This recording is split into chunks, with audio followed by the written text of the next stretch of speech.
salam sejahtera untuk kita semua. Kita lanjutkan materi kita.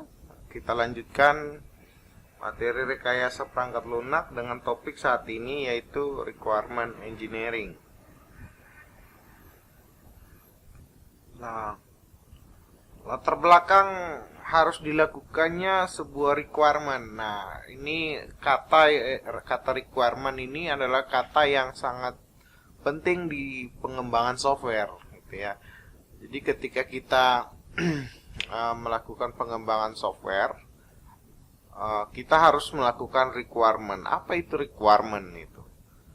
Nah, permasalahan di pengembangan software itu adalah mengetahui customer need-nya. Ya. Nah, di sini kita lihat dulu, apakah customer atau pelanggan tahu apa yang mereka butuhkan?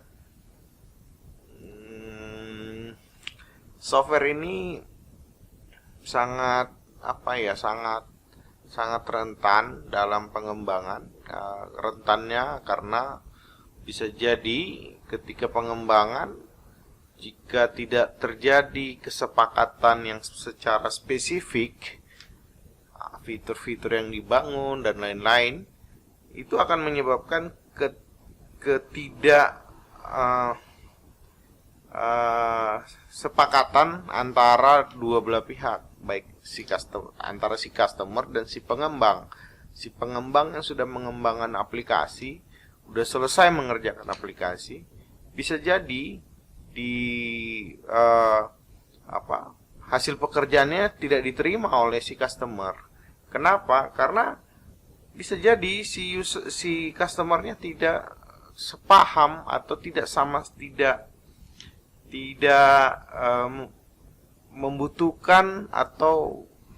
membutuhkan fitur yang lain dari yang sudah dibangun. Nah, terjadi kasus konflik seperti ini terjadi akibat spesifikasi atau spek-spek yang dibuatkan dalam kontrak itu bisa jadi tidak detail. Berbeda dengan bangunan fisik yang kita bisa saja melihat dan mengukurnya, bisa diukur. Terkadang fitur-fitur di dalam software ini sulit untuk diukur. Oleh karena itu, dikembangkan atau dibuatlah sebuah spesifikasi. Nah, spesifikasi yang tadi saya bilang itu didapatkan dari sebuah proses, dari yang namanya requirement. Nah, latar belakang diadakannya requirement, dan requirement ini disebut juga requirement engineering. Karena seperti yang saya sampaikan bahwa engineering itu punya beberapa ciri, dan requirement ini masuk ke dalam kategori engineering. Nah, sekarang kita lihat beberapa catatan Roger Pressman tentang mengapa harus diadakannya requirement. Pertama, customer pelanggan itu apakah dia tahu apa yang dia butuhkan.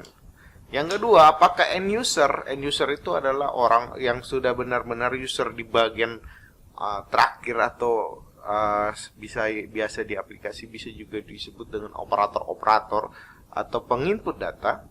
Apakah end user memiliki pemahaman yang cukup baik dengan fitur-fitur dan fungsi-fungsi yang akan memberikan mereka keuntungan-keuntungan berkaitan dengan penggunaan sistem perangkat lunak yang dikembangkan. Jawabannya ini hasil argumen dari Roger Pressman jawabannya adalah tidak. Berikut ini bukan merupakan solusi permasalahan yang selalu benar. Ya, ini Roger Pressman mengatakan apa yang akan kita belajar ini bukan merupakan solusi permasalahan di atas yang selalu benar. Meski demikian, hal-hal berikut ini memberikan satu pendekatan yang solid. Jadi, ini adalah sebuah pendekatan untuk menyelesaikan permasalahan di atas. Permasalahan yang mana? Dua permasalahan ini. Customer tidak tahu apa yang dibutuhkan, dan bahkan yang kedua, end user tidak memiliki pemahaman yang cukup baik tentang fitur. Nah, requirement yang akan kita pelajari ini menjawab dua poin ini. Nah, bagaimana sih Roger Pressman dengan metodenya ini, metode requirement ini bisa menjawab itu? Nah, sebelum kita masuk ke bagaimana melakukan requirement, mari kita perhatikan sebuah ilustrasi ini. Seorang klien itu datang ketemu kepada seorang developer atau si engineering. Dia bilang gini, saya butuh sesuatu untuk bisa melintasi atau saya butuh sesuatu untuk bisa dipakai untuk bergerak dari satu tempat ke tempat yang lain. Yang ada di pikiran si engineer ini adalah, berarti dia membutuhkan sepeda. Ya, ini si klien hanya mengatakan saya butuh sesuatu yang bisa dipakai untuk melintasi jalan-jalan atau berkeliling untuk mempersingkat waktu saya. Lalu dibuatkanlah sepeda atau diberikanlah solusi. Solusinya adalah sebuah sepeda. Lalu si klien ini setelah dibawa sepedanya udah jadi nih, Setelah si engineer datang bawa sepedanya, dia bilang, saya tidak mau menggunakan sepeda karena saya bisa baca, saya bisa basah. Bagaimana saya bisa membawa barang-barang saya melintasi itu dengan sepeda dan tentu saja bisa basah. Lalu si engineering mulai berpikir keras lagi. Berarti dia butuh sesuatu untuk melindungi dia supaya tidak basah, baik dia maupun barang-barangnya. Dibuatkanlah sepeda dengan payung. Nah, Anda lihat, ternyata si klien ini butuh mobil, tapi karena spesifikasinya tidak jelas, lalu si engineer ini menghasilkan produk-produk yang tidak dibutuhkan oleh si klien. Nah, ini contoh bagaimana requirement engineering ini dilakukan supaya si engineer ini paham benar apa yang dibutuhkan oleh si user, sehingga ketika memberikan solusi itu pas gitu. Ya, kalau kita lihat di ilustrasi ini, dia sudah melakukan banyak hal ini. Pertama, dia membuat sepedanya, lalu dia memodifikasi sepeda itu menggunakan payung. Sudah banyak yang dia lakukan, ternyata tidak menjawab kebutuhan dari si customer. Nah, si customer ini butuh bagaimana caranya supaya dia bisa, atau si engineer ini bagaimana membutuhkan metode bagaimana caranya dia bisa mendapatkan spesifikasi atau spek yang detail dari si klien. Supaya apa? Supaya dia bisa mendapatkan gambaran. Nah, kalau bisa dia ketemu pertama, dia detailkan itu sampai dia tahu bahwa yang dibutuhkan adalah mobil. Sehingga dia tidak melakukan hal yang seperti ini. Nah, requirement engineering itu kita lihat beberapa definisi dari Fred Brooks. Bagian paling berat pada software development adalah memutuskan apa yang akan dikembangkan. Ini hal yang paling susah. Ya, jadi Jadi requirement engineering ini adalah metode untuk mendapatkan atau memutuskan apa yang akan dikembangkan. Itu menurut Fred Brooks, dan itu susah, berat. Kalau kita sudah tahu apa yang mau dikembangkan, tinggal kita coding, kita tinggal desain, kita masuk ke tahap berikut. Tapi kalau mau buat apa saja kita nggak tahu, ya, saya pernah dibilangkan ketika kita mengembangkan sebuah software, lalu tolong buatkan saya software akuntansi. Sekedar itu dia mengatakan, lalu kita memutuskan untuk mengembangkan. Waduh, ada banyak permasalahan di situ. Ada banyak software akuntansi yang seperti apa, modelnya seperti apa, tipenya seperti apa, algoritma seperti apa, dan lain-lain. Itu harus jelas supaya ketika dikembangkan tidak terjadi permasalahan seperti ilustrasi di depan.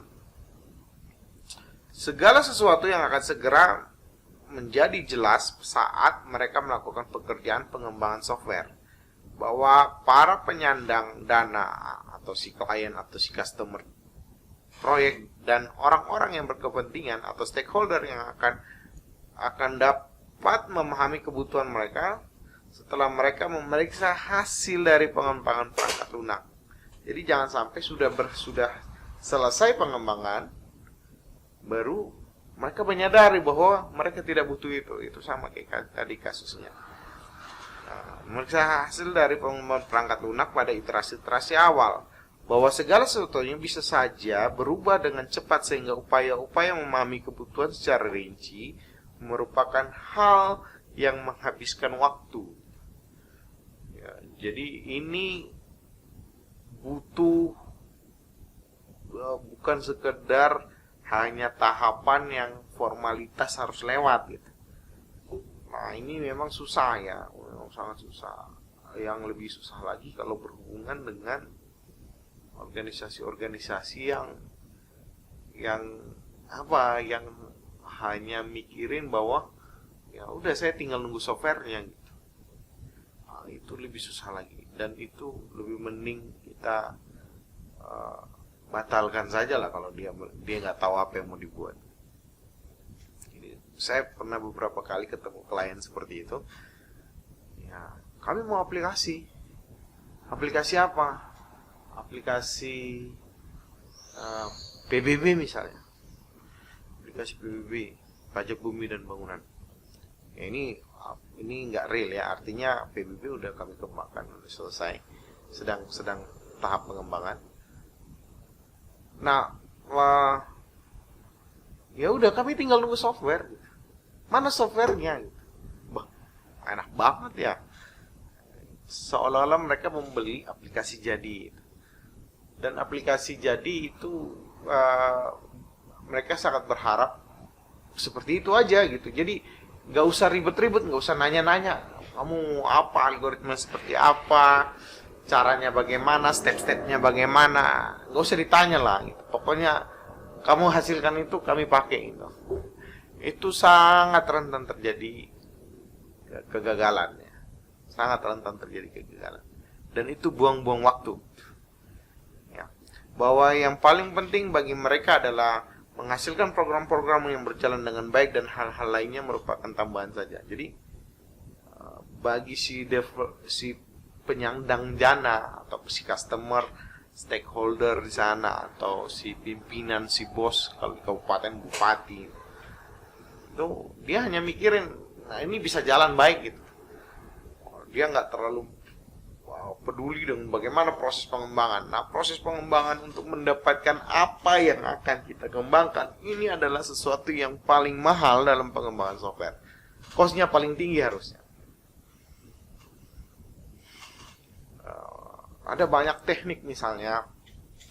Oke lah, kita jalanin teori seperti ini ya, teori-teori bagaimana kita wawancara, dan itu sebenarnya membuang waktu ketika kita tahu bahwa si klien-klien kita ini itu terkadang ya sifatnya ya hanya tahu tapi nggak detail gitu.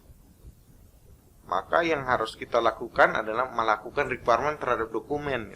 Itu yang saya lakukan di eGov. Ya, nah, saya cuman bertanya ke mereka, mana dokumen aturan-aturan, peraturan-peraturan menteri, peraturan presiden, dan itu saya pelajari dengan benar. Saya datang ke mereka itu sudah punya desain awal dari berdasarkan peraturan-peraturan tadi. Sehingga apa? Sehingga itu jauh lebih mudah ketika berhadapan dengan mereka dengan sudah ada konsep. Bahkan saya melakukan banyak perubahan proses bisnis, modifikasi atau proses bisnis re-engineering supaya lebih efisien dan lain-lain. Itu saya lakukan sendiri. Dan pada umumnya memang diterima dengan baik, dan bahkan kadang mereka mengapresiasi itu, ya, sehingga mereka juga sadar bahwa mereka tidak terlalu banyak terlibat, dan akhirnya ya memang setelah software jadi mereka pakai, dan kalau nanti ada bermasalah dengan peraturan-peraturan, ya kita akan diskusi kembali. Jadi memang terkadang metode-metode pengembangan ini harus dimodifikasi, memang tidak seperti strict seperti waterfall, ya. Tapi terkadang ada yang benar-benar sudah jelas di awal, bahkan bukan sumbernya adalah si user, tapi sumbernya adalah sumbernya adalah peraturan-peraturan tadi. Bahkan ada aplikasi yang sebelumnya dipakai, kan itu sudah melambangkan proses bisnis mereka. Ya, itu yang saya pelajari untuk mengembangkan aplikasi. Cuman secara teori memang tidak semua bisa kita terapkan model e-government.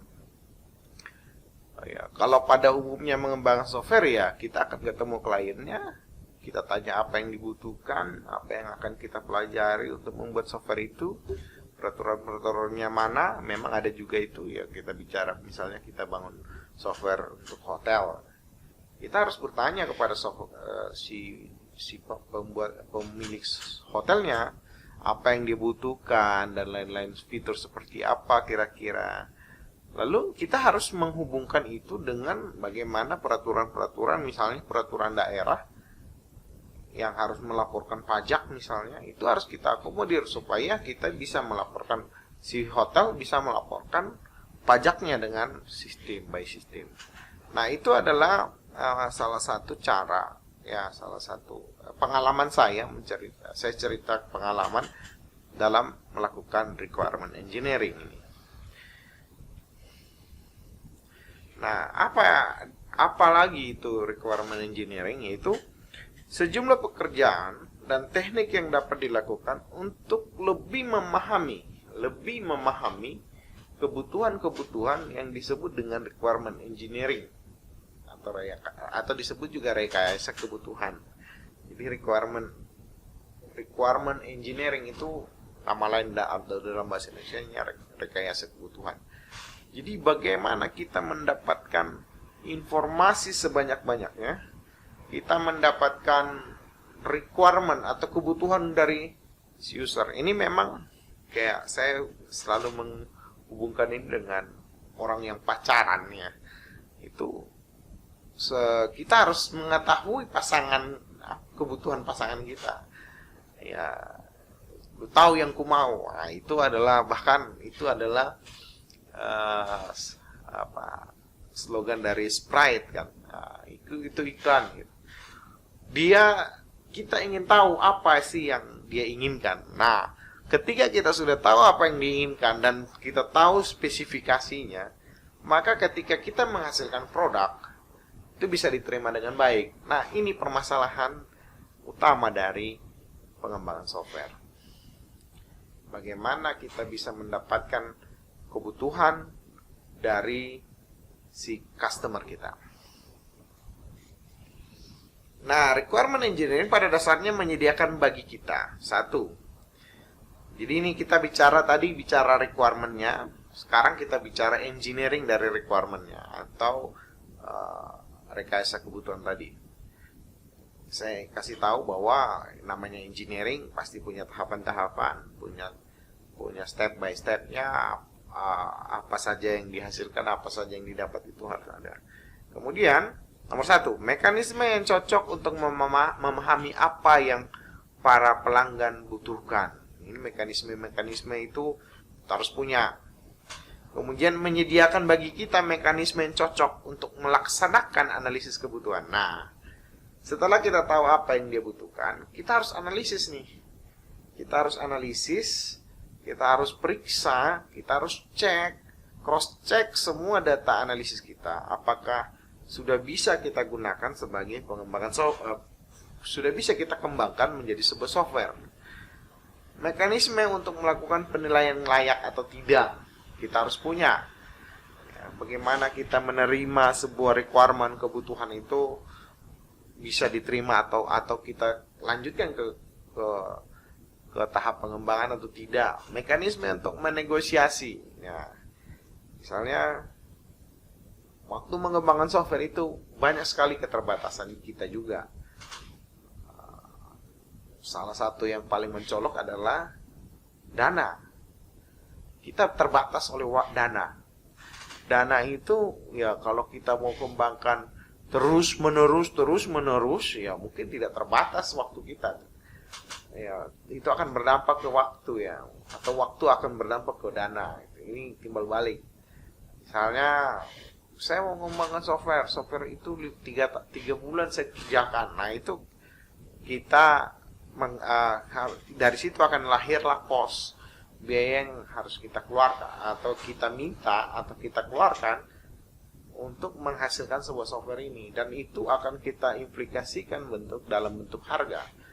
Nah, ini harus kita pikirkan apakah requirement itu memang bisa kita lakukan dengan waktu yang kita sudah tentukan, atau butuh waktu yang lebih lama, atau butuh dana yang lebih besar. Nah, ini implikasinya. Nah, jadi untuk melakukan itu harus negosiasi. Jadi memang dengan Anda melihat ini, sebenarnya orang-orang yang melakukan requirement engineering ini top high levelnya lebih tinggi dibanding orang-orang yang langsung bertugas yang mengembangkan. Atau saya mau sebut lagi nih, ini adalah orang yang mengerjakan ini adalah seorang analis, dan programmer itu adalah orang-orang yang ada di level bawah. Makanya jangan, memang terkadang ada yang menyamakan juga sih. Ada yang developer manager, ada analis manager gitu. Jadi memang itu levelnya sama. Tapi memang pada umumnya itu developer itu berada di bawah analis. Nah, inilah mereka menegosiasikan solusi atas permasalahan. Jadi kalau misalnya sudah muncul requirement, ya oke lah, saya bisa menerima ini, saya bisa buatkan ini, waktunya segini, biayanya mungkin ditambah segini. Nah, itu bicara soal negosiasi. Mekanisme untuk memspesifikasi solusi permasalahan sehingga tidak menimbulkan penafsiran ganda. Nah, ini masalahnya, penafsiran ganda. Jadi kalau kita cerita, kita buat deskripsi, itu kita bisa saja terjadi penafsiran ganda. Nah, supaya tidak ganda atau supaya tidak multitafsir, maka dibuatkanlah model. Nah, model itu bagian dari spesifikasi. Jadi walaupun nanti masuk ke desain juga, tapi model itu masuk juga kepada spesifikasi. Jadi supaya tidak terjadi multitafsir, maka dimodelkan, digambarkan. Makanya kalau kita di developer pembangunan rumah itu selalu dikasih dulu contoh maket, contoh gambar lah, bukan contoh lagi ya, sudah bentuk gambar. Itu memodelkan, cara seorang arsitek memodelkan itu untuk kita punya gambaran, kita punya kesepakatan bersama antara developer dan si customer untuk nanti outputnya seperti apa. Begitu juga nanti dengan software. Software harus dimodelkan. Apa saja yang dimodelkan nanti kita akan pelajari. Kemudian mekanisme untuk validasi. Cek apakah yang sudah kita sepakati itu sudah dipenuhi belum di hasil dari software yang kita hasilkan. Mekanisme yang cocok untuk mengelola kebutuhan saat ditransformasi menjadi sebuah sistem.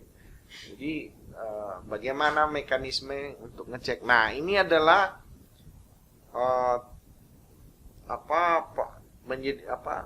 hal-hal yang harus ada dalam melakukan requirement engineering, ya, atau rekayasa kebutuhan. Nah, requirement engineering itu ada beberapa tahapan. Yang pertama namanya inception. Pertanyaan yang muncul adalah, jadi ada beberapa tahapan. Yang pertama inception, ya. Inception ini ada beberapa hal yang harus diperhatikan, yaitu pemahaman dasar tentang permasalahan, apa yang mau dibangun, software apa, pihak yang membutuhkan solusi, ya, stakeholder. Kita harus punya daftar stakeholder. Kita harus tahu pasti siapa yang menjadi bos, siapa yang menjadi operator, siapa yang menjadi user admin dan lain. Kita harus tahu itu siapa. Bukan berarti orangnya langsung, tapi perannya itu kita harus kenali. Beda peran sama aktor, ya. Peran itu role dan aktor beda. Saya itu kalau misalnya Anton Tebu Bolon itu adalah dosen. Anton itu adalah aktor, dosen itu adalah role kalau di aplikasi CIS. Nah, jadi antara role dan aktor itu berbeda. Nah, kita harus tahu siapa role, apa saja role yang ada di aplikasi kita. Siapa stakeholder kita. Stakeholder itu orang-orang yang nanti berkepentingan di dalam sistem. Nah, misalnya kita mau bangun CIS, ya, aplikasi seolah-olah CIS belum ada. Kita bangun CIS, kita melakukan requirement. Nah, kalau waktu kita menganalisis stakeholder, itu kita akan membuat list. Kita buat list siapa saja stakeholder, orang-orang yang berkepentingan di dalam CIS itu. Ya, semua bahkan dikti itu juga bisa menjadi stakeholder, gitu. Bahkan negara itu bisa menjadi stakeholder, ya, tergantung nanti bagaimana kita mendefinisikan stakeholder. Kemudian kalau kita bicara role, ya, kalau role ada mahasiswa, ada dosen, ada rektor, ada dekan, ada kaprodi. Itu adalah role-role yang akan ada di CIS. Bagian keasramahan itu juga termasuk dalam role. Tapi kalau stakeholder, ya, itu hampir semua masuk pihak-pihak. Tapi nanti kita akan melihat yang mana yang penting. Misalnya nanti ini stakeholder yang nanti masuk ke sistem, masuk stakeholder. Kemudian kita akan bicara soal siapa yang bayar. Yayasan, misalnya Yayasan Dell yang akan menjadi promotor di situ, yang akan membayar, misalnya, yang akan membayar. Kemudian Yayasan Dell juga akan mendapatkan output. Dia akan mendapatkan laporan-laporan yang bisa saja hal itu penting bagi mereka, bagi yayasan. Dan misalnya masyarakat itu juga bisa jadi stakeholder dan lain-lain. Itu banyak sekali pihak-pihak nanti yang akan terlibat dalam sistem. Kemudian efektivitas, ya, pihak-pihak yang membutuhkan solusi, sifat-sifat solusi itu kita buat. Kita harus punya data itu, sifat-sifat solusi yang diinginkan. Kita mulai tanya apa sih output, apa sih kira-kira solusi yang diinginkan oleh si customer kita. Efektivitas dari komunikasi, kolaborasi, nanti memang akan lebih dalam. Nanti ada juga bagian-bagian yang nanti akan kita kita pelajari di project management. Tapi untuk hal-hal seperti Inception ini adalah bagian memang dari software ya, software pengembangan software. Saat ini kebanyakan proyek software dimulai saat kebutuhan bisnis telah terdefinisi, teridentifikasi dengan baik.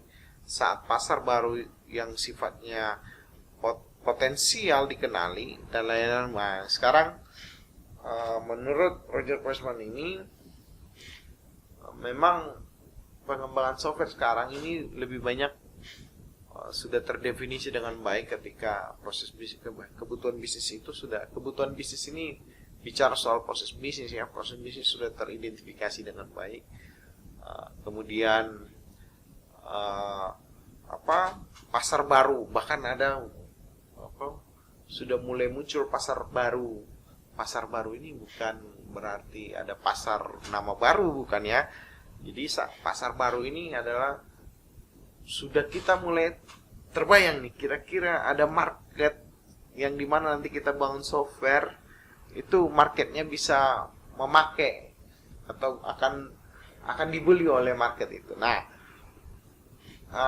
seperti contoh ya, ini orang-orang yang punya visi yang bisa melihat agak jauh ke depan ya, jauh ke depan.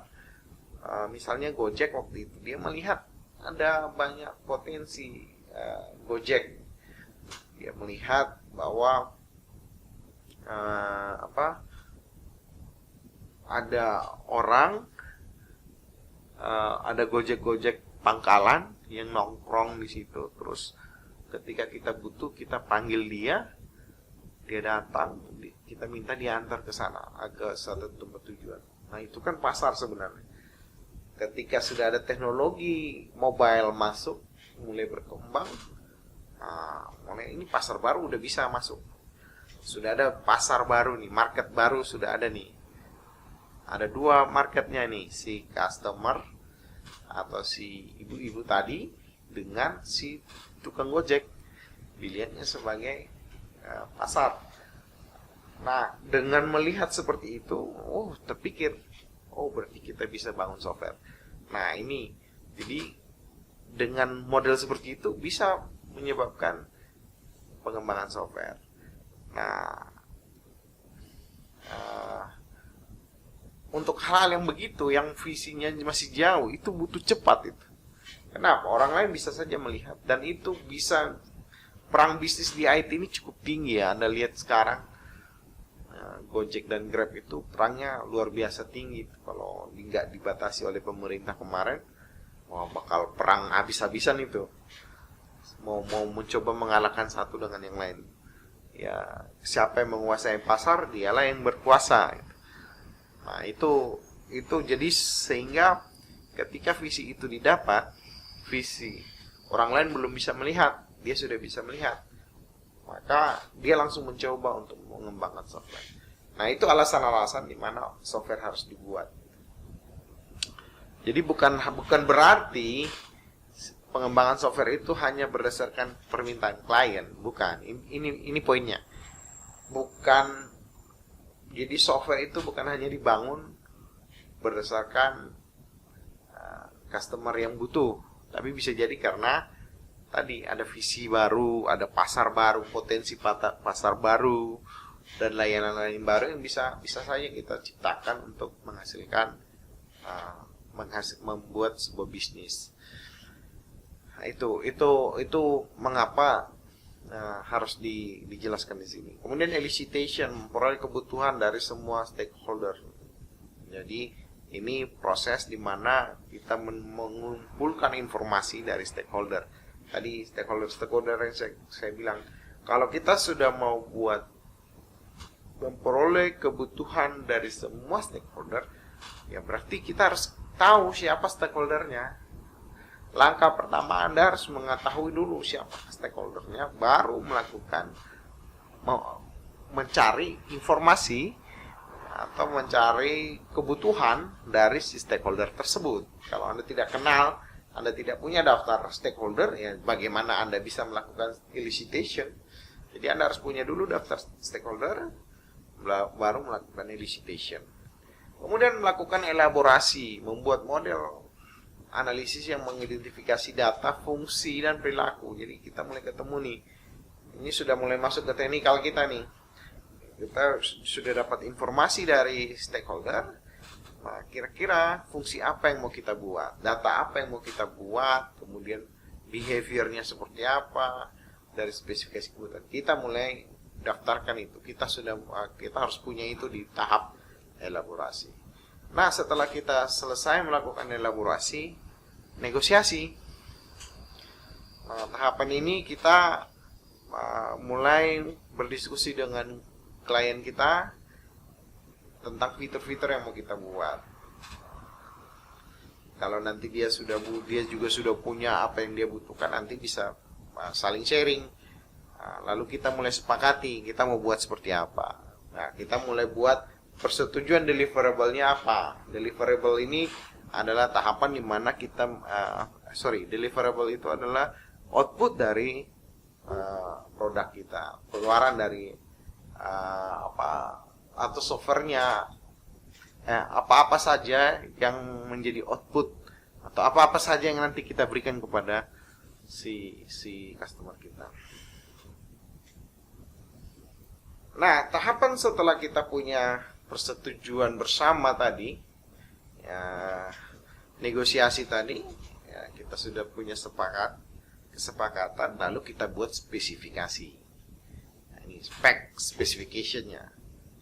Ya, setelah kita punya daftar itu, oke, sepakat. Kita bangun software dengan buku panduannya seperti apa. Lalu kita mulai ciptakan sebuah spesifikasi dari apa yang kita sepakati itu. Nah, spesifikasinya apa?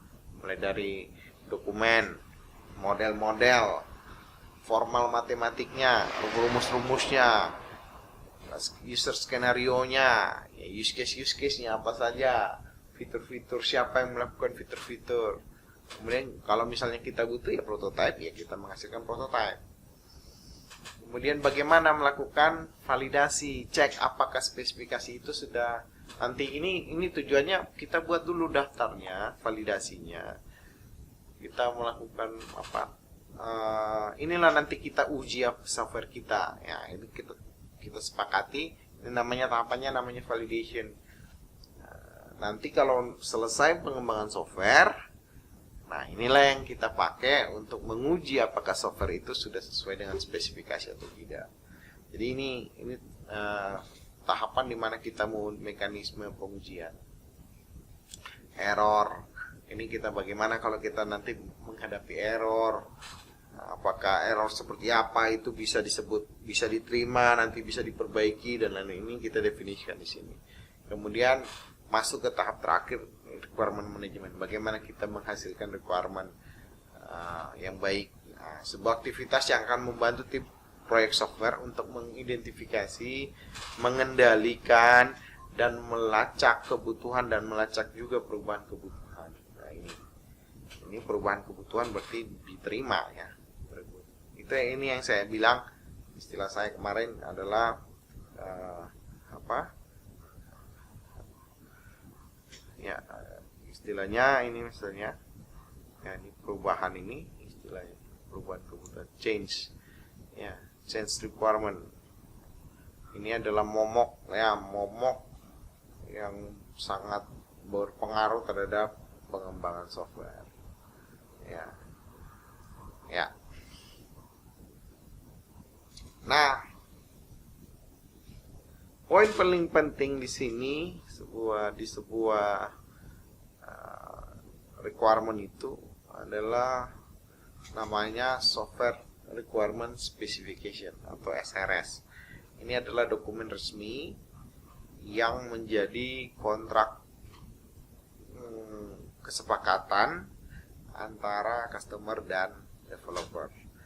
Jadi nanti kalau tahapan-tahapan ini, Anda kalau nanti ada proyek SI, kemudian ada kuliah-kuliah yang mengembangkan software, ini Anda harus punya ini SRS. Dokumen ini sangat penting untuk menyatakan inilah kontrak, yang ini adalah kesepakatan yang akan kita bangun.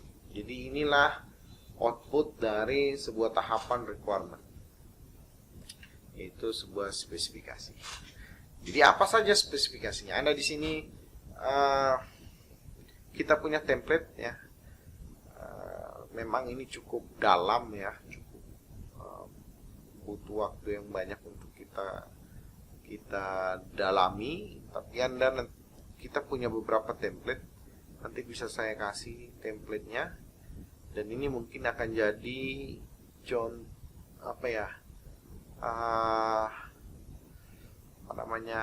kita akan menggunakan ini di dalam proyek pekerjaan tugas-tugas kita. Nanti saya akan menugaskan Anda untuk mengembangkan sebuah software, bukan kembangkan tapi memulai melakukan requirement terhadap sebuah software yang akan kalian bangun. Ini ada tahapannya, ada introduction-nya, ada purpose dari dokumen, kemudian dokumen conversation, ada project scope, kemudian ada overall description, ada product perspective, product feature, use case, user classes ya, nanti itu kan kita pelajari minggu depan.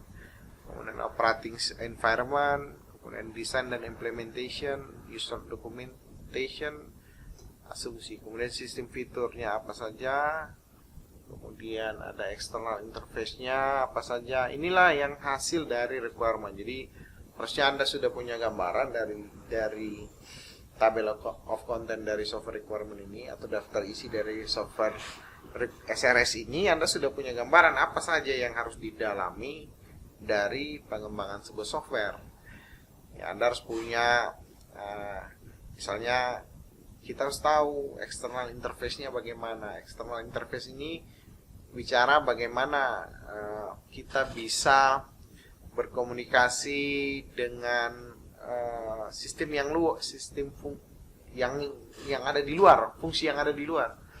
Contoh yang paling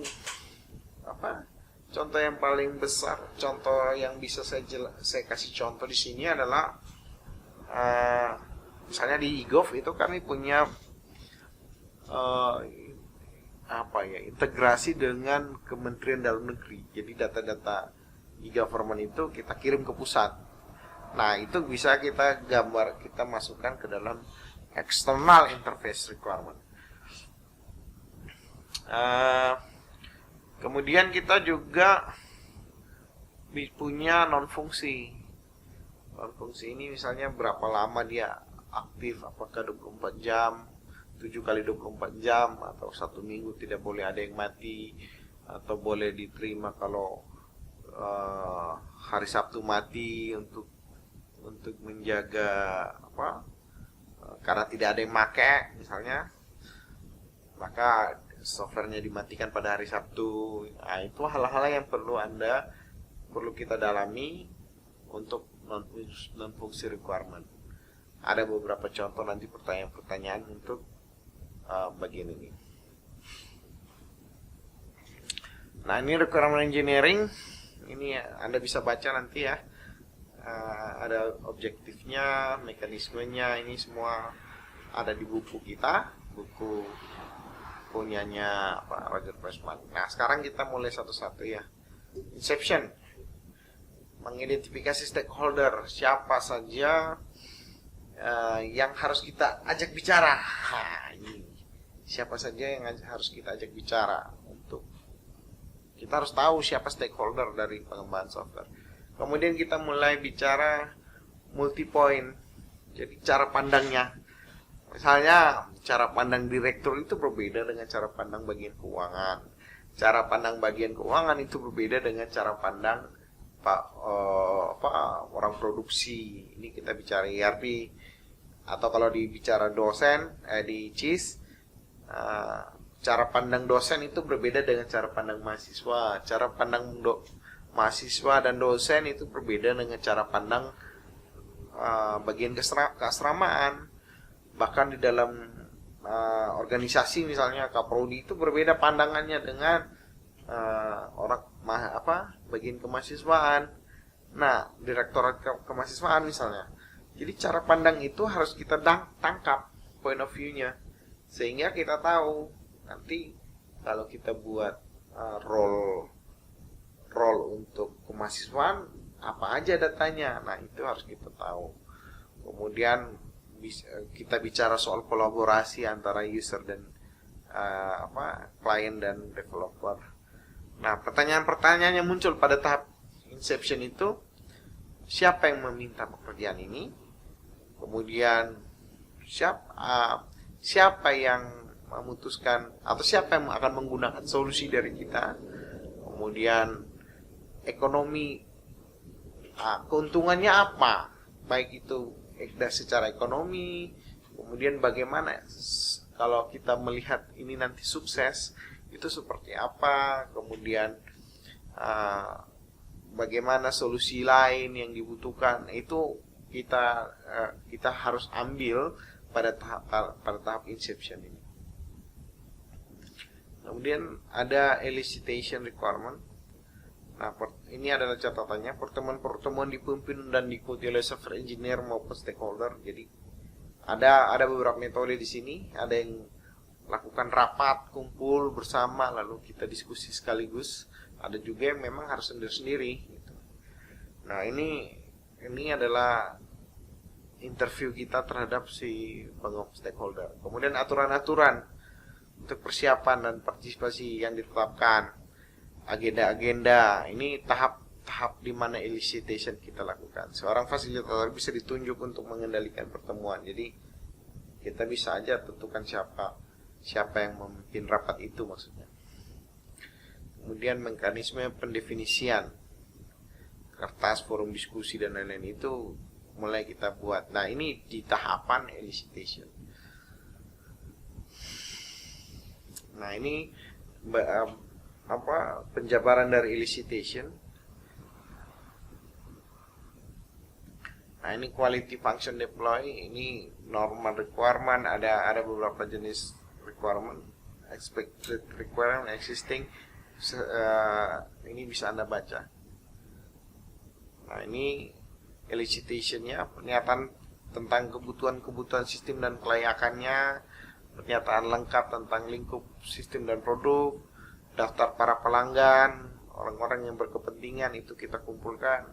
Kemudian deskripsi berkaitan dengan lingkungan teknis yang di lingkungan. Nah, ini kita mulai mikirin nanti kalau software ini jadi mau ditaruh di mana, servernya seperti apa, kemudian daftar requirement sebaiknya diorganisir berdasarkan fungsi, diatur requirement itu kebutuhan apa yang pernyataan-pernyataan yang dia butuhkan, apa yang keluar dari requirement itu dibuat dalam bentuk list. Kemudian skenario-nya terdapat ada prototipe, perlu prototipe atau tidak. Nah, ini dibuat di tahap elicitation.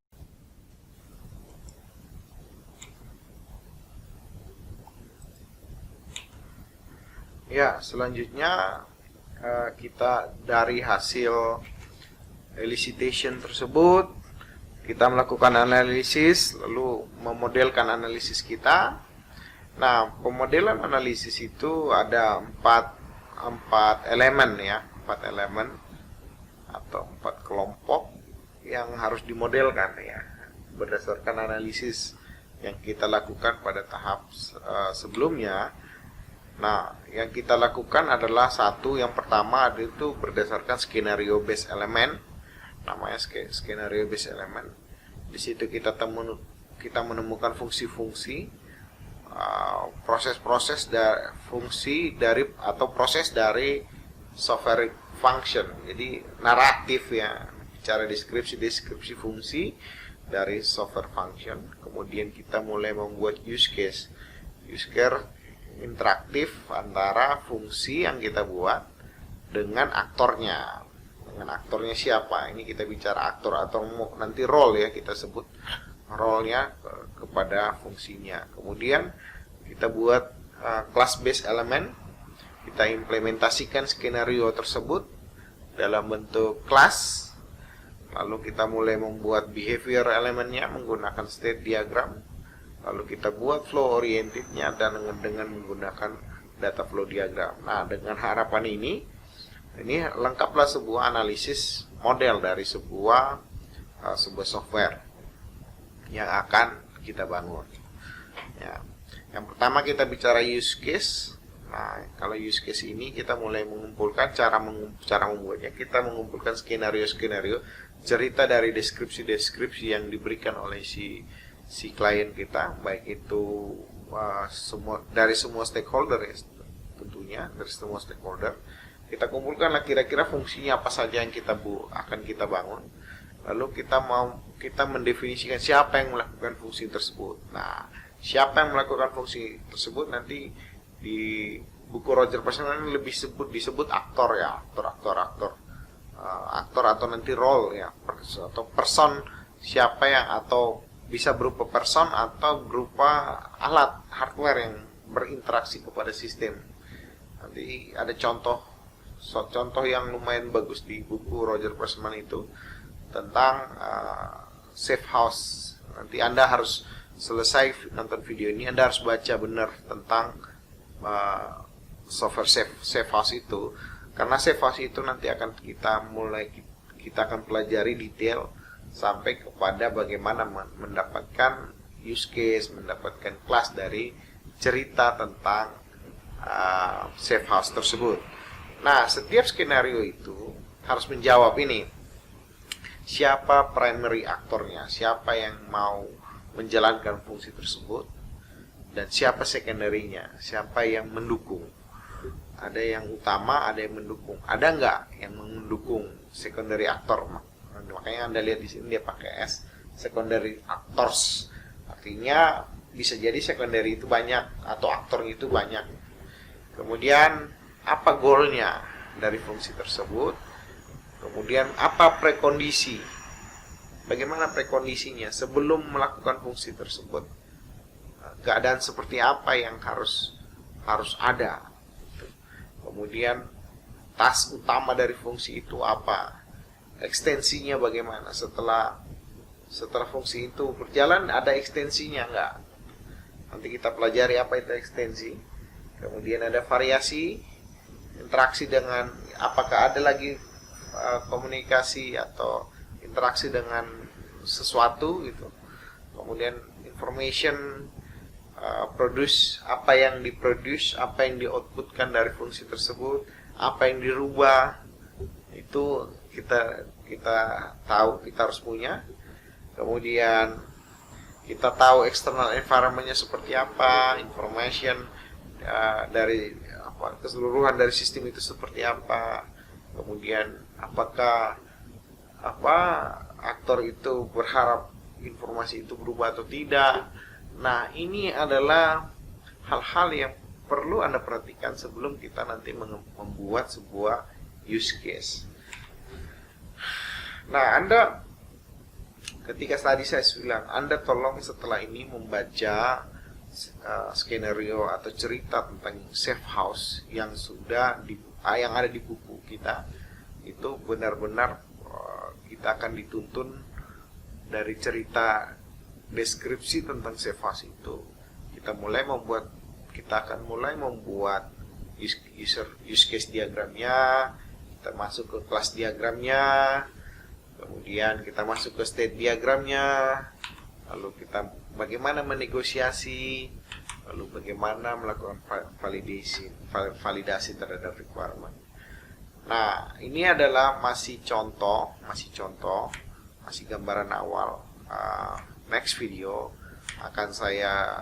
kita akan belajar lebih detail, tapi saya tugaskan Anda untuk mempersiapkan dulu, membaca dulu tentang skenario dari safe house yang ada di buku Roger Pressman tersebut. Mungkin itu saja pertemuan kita video kali ini. Mungkin ini akan membantu Anda dalam belajar rekayasa perangkat lunak untuk topik requirement engineering. Demikian pertemuan kita. Salam sejahtera untuk kita semua.